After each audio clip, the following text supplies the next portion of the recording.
We're going to start working our sides down to this line to shape out our limbs, rough them out. So if you don't have,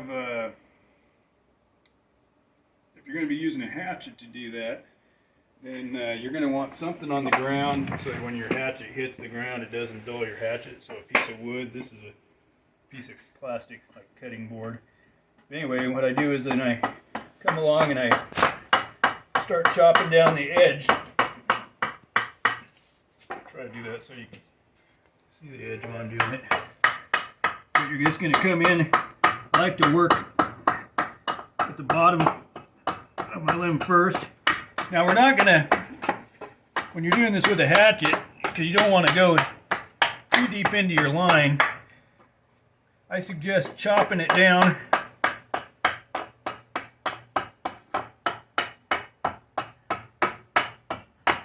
You can also do this with an adze.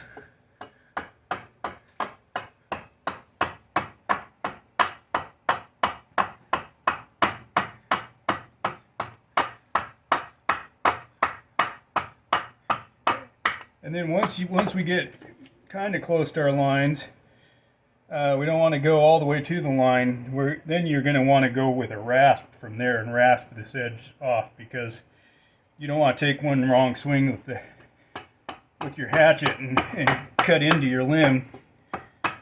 So you can use the hatchet to rough off some of the bigger chunks of wood. But I'd recommend stopping,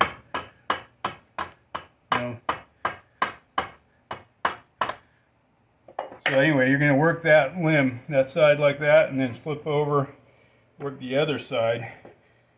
And that's how you would slowly chop it out with the hatchet, then go back with your rasp and rasp to your line. So I'm not going to bore you with showing you me doing this whole thing like that. But anyway, that's the gist of that. Now I'm going to show you how you do it with a draw knife. So with the draw knife, you could clamp it in your vise. I'm going to use my shaving horse, but either way, a couple of things on using a draw knife. Draw knives have a bevel side like this, and then there's the flat side. Now, if you use the bevel side up, it's going to dig in pretty deep, because that angle's kind of sharp there. It's going to dig into your wood pretty deep. So I prefer to use it with the flat side up, and then you're rolling on that bevel. You're rolling down, so if I turn my wrists a little bit, it'll roll out of the cut. So that way you can make swooping cuts and not cut in so deep. The other thing with a draw knife is, because it's a cutting instrument, you can take it like this and draw straight back, but you don't have as much control as if you do that. What I like to do is have my draw knife at an angle, start it towards one edge, and then slice. That way you're doing more of a carving, just like you would carve with a knife.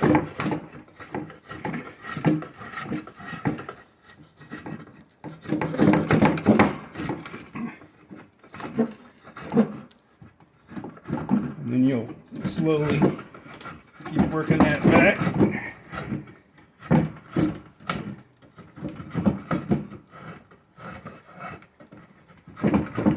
Now with the draw knife, because you have more control, you can get a lot closer to your line with the draw knife than you can with the hatchet. But even then, I'll still stop and come back and clean this up with my file eventually, because you don't want to, you still don't want to get too into your lines.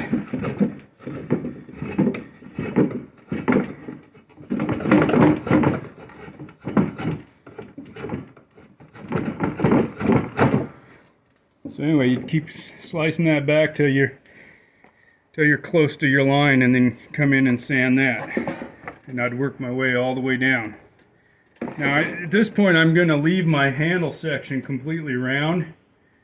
I'll kind of swoop into this right through here. I'll swoop into this a little bit, but leave your handle section full so I can make some adjustments, especially with this one where this crook is and where this knot is. I'm going to finish this off after I get the bow bending a little bit.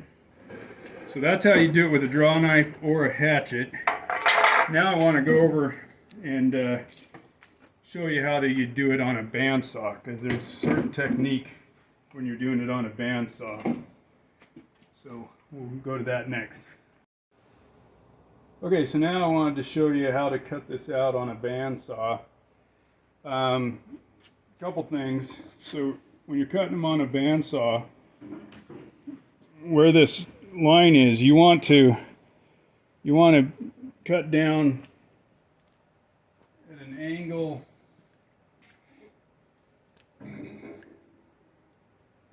about like this when I'm doing my cuts, and then eventually we're going to take off something like that for the belly.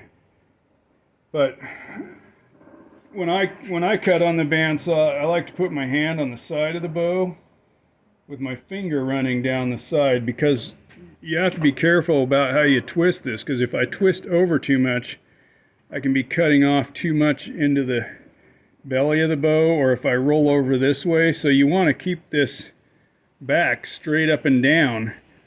Now sometimes the bows will bend and stuff, so as you're going through the saw, you want to keep all that oriented correctly. So that's why I like to put my finger on like that, so I can kind of tell with the roll of my wrist. I can kind of tell if I'm keeping the bow straight as I'm going through.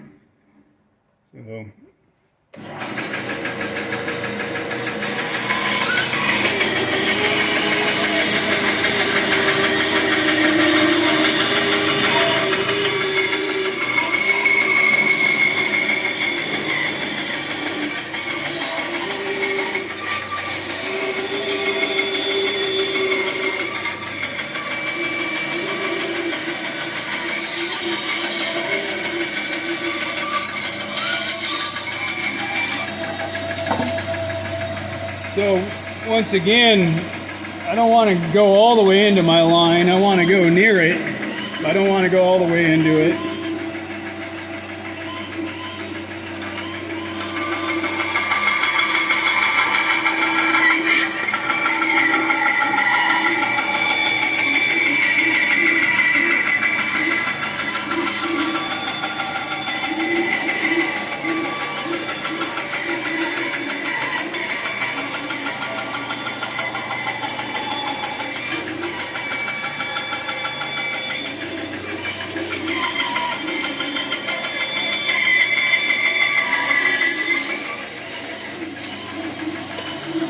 Now you can ruin your bow in a big hurry with a bandsaw. You want a bandsaw that you want your tracking to be set up really good. You want a fresh blade so that it tracks really good, and you want to take it easy, because if you accidentally cut into this, you just ruin your bow. So yeah, a bandsaw saves you a lot of time, but it can ruin a bow in a hurry too. So anyway, keep that in mind. So next, now that I have this cut like this, I want to kind of draw on the edge, down the edge, so that I can show how much belly I want to take off. I don't want to just start cutting this off, and I want to facet this like this. I'm going to make my cuts like this, faceted like that. I don't want to cut straight across, because if I cut straight across and the back of my bow undulates or anything like that, I could accidentally cut way too much into one side or the other. So when I'm running this through the saw, you want to get on that side there. When I run this through the saw, I'm going to be running it through like this. That way there's no chance of me cutting into that other side. Then I'll go back and cut the other side the same way. So first, I want to run a line down here so I can kind of tell where I'm going to be cutting off. So I like to put my fingers on the top of the bow there as a distance kind of thing and run my line down through here. I want to give myself plenty of meat because I don't want to cut off too much so that I lose the weight of my bow. And then as I get towards the handle here, I want to increase that line a little bit. And then this is my handle. This line right here was my fade. This is my handle. So I want to slice out before I get to my handle. Slice out like that. So I'm going to do that on this side. Lower my blade here just a little bit so my guard so it tracks a little bit better. Now this is where it's important. Once again, when I do this, I put my finger up here on the top of the center line so that I know where that center line is. I hold my wrist like this so I can make sure that I've got that center line figured in the right spot. So then I'm going to turn this on. I want to cut it about this 45-degree angle.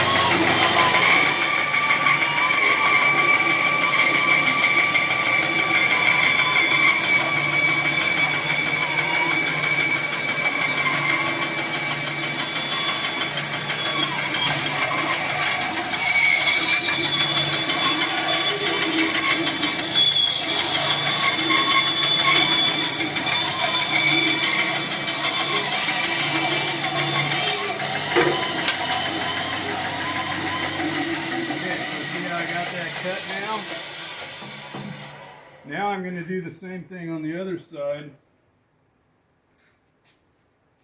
I'm going to come down here on the other side. This is where I'm going to swoop out of the fade. Come into my limb. I'm going to mark this. Now if you don't have the bandsaw and you're going to be doing your rough out with an axe, you still want to draw these lines on the side after you've roughed out your sides and then filed them. You're still going to want to draw these lines on there, and then you still kind of want to do it the same way, even with your draw knife and stuff. So you don't keep an eye on your sides, so you don't go into your sides too much.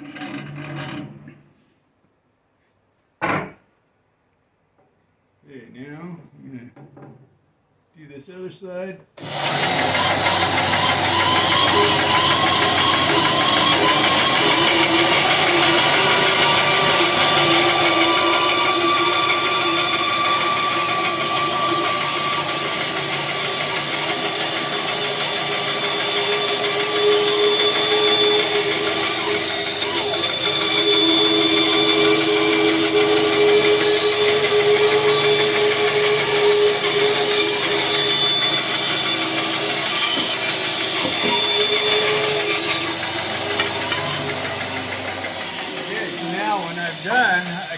This point down the center of my belly. It may not be completely centered, but at least that way I haven't cut into either of my sides too much. So now I can come in and with a draw knife and either just draw knife off this high crown here, this high point, or I can do it on the bandsaw too. I can lightly go in. But I want to keep an eye on these two edges because I know that that's where I want my limbs edges to start. So I could go in and do like this. Cut a little bit of that. If you want to do this a little bit at a time.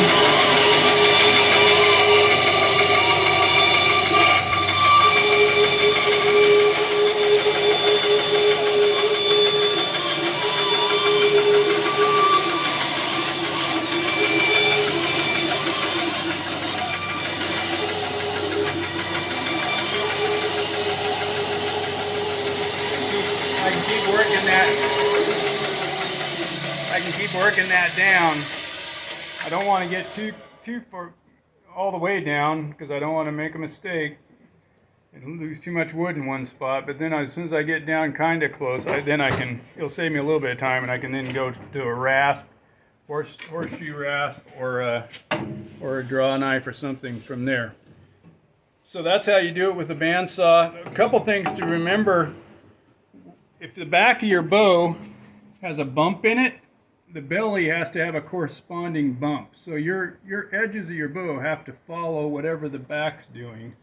So if the back of your bow bumps or has a bump, the belly has to have a corresponding dip. So that's why you want to draw out your edges the way you do. And keep an eye on those. All right, thank you.